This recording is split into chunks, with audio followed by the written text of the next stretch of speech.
دوستو، ایک ہم انسانوں کی اخلاقی کمزوری ہے، ہم انسان جھگڑالو ہیں اور سخت قسم کے جھگڑالو ہیں۔ دیکھیں، ہم انسانوں کی فطرت کے اندر غصہ ہے، لیکن جب یہ غصہ عدل کے راستے سے ہٹ جائے، انصاف کی راہ سے ہٹ جائے، تو پھر اس غصے کے اندر آ جاتا ہے جھگڑا، اس غصے کے اندر آ جاتی ہے ضد، اور اس غصے کے اندر آ جاتی ہے انا۔ یہی چیز انسان کو بھی تباہ کرتی ہے، یہی چیز معاشرے کو بھی تباہ کرتی ہے۔ اب اللہ رب العالمین نے سورہ کہف کی آیت نمبر 54 میں کہا وَكَانَ الْإِنسَانُ أَكْثَرَ شَيْءٍ جَدَلًا، انسان سخت جھگڑالو ہے۔ جدل کا لفظ اللہ رب العالمین نے استعمال کیا۔ جدل کا عربی لغت میں معنی ہوتا ہے وہ چیز جو لمبی ہو، مستحکم ہو۔ جھگڑے کو عربی میں جدل اس لیے کہا جاتا ہے، بحث لمبی ہو جاتی ہے، گفتگو طول اختیار کر جاتی ہے۔ تو انسان کا معاملہ یہ ہے کہ وہ اپنی ذات میں جیتا ہے، میں نہ مانوں۔ اب غور کرنے والی بات یہ ہے وَكَانَ الْإِنسَانُ أَكْثَرَ شَيْءٍ جَدَلًا، کہ انسان سخت جھگڑالو ہے۔ اللہ تعالیٰ نے کس موقع پر یہ کہا ہے؟ اس سے پہلے کے الفاظ کیا ہیں؟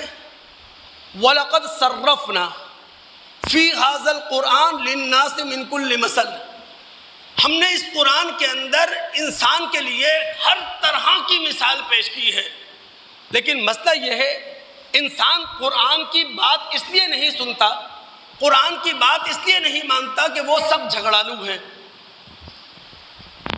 قرآن سائنس آف ڈیوینٹی ہے، میں مثال سے سمجھا رہا ہوں آپ کو، یعنی الہ واحد کا فلسفیانہ اور الہ واحد کا سائنسی تعارف ہے قرآن۔ اب اللہ رب العالمین نے قرآن میں توحید کے لیے جو دلائل دیے ہیں، وہ دلائل آسمانی بھی ہیں، وہ دلائل زمینی بھی ہیں۔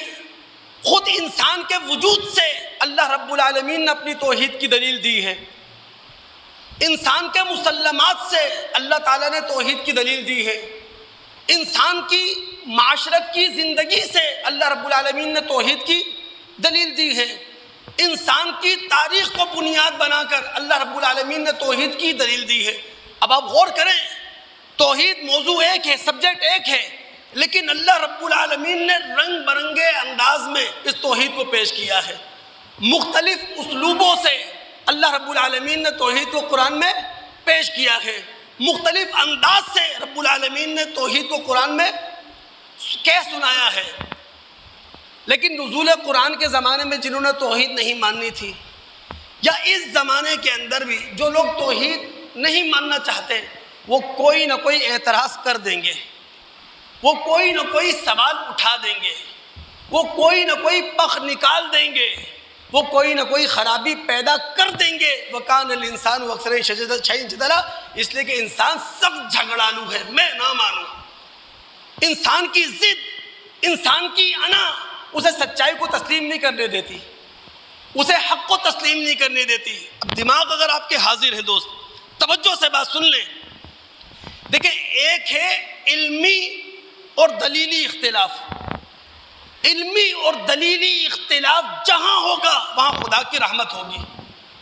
یاد رکھیے، علمی اور دلیلی اختلاف اس بات کی ضمانت ہے یہ معاشرہ بڑا باشعور ہے، یہ معاشرہ مہذب ہے، یہ معاشرہ بااخلاق ہے۔ جب دلیل اور علم کا اختلاف ہوتا ہے وہاں نفرتیں نہیں ہوتی، وہاں تفریق نہیں ہوتی، وہاں دوری نہیں ہوتی۔ چلے جائیں صحابہ کے زمانے میں، تابعین کے زمانے میں، تبع تابعین کے زمانے میں، فقہا کے زمانے میں، محدثین کے زمانے میں، ان کے زمانوں میں علم کا اختلاف تھا، دلیل کا اختلاف تھا، لیکن کہیں نفرتیں نہیں ملیں گی آپ کو۔ آج مسلم دنیا جو اختلاف رکھتی ہے وہ علم اور دلیل کا اختلاف نہیں ہے، معذرت کے ساتھ وہ انا کا اختلاف ہے، وہ ضد کا اختلاف ہے۔ فرقہ وارانہ اختلاف کے پیچھے علم اور دلیل نہیں ہوتی، فرقہ وارانہ اختلاف کے پیچھے ضد ہوتی ہے، انا ہوتی ہے میں نہ مانوں. آپ مشکات باب الاعتصام بالکتاب والسنہ میں اتریں، وہاں آپ کو مسند احمد، ترمذی، ابن ماجہ کی ایک روایت ملے گی. ابو امامہ رضی اللہ تعالیٰ عنہ اس روایت کے راوی ہیں.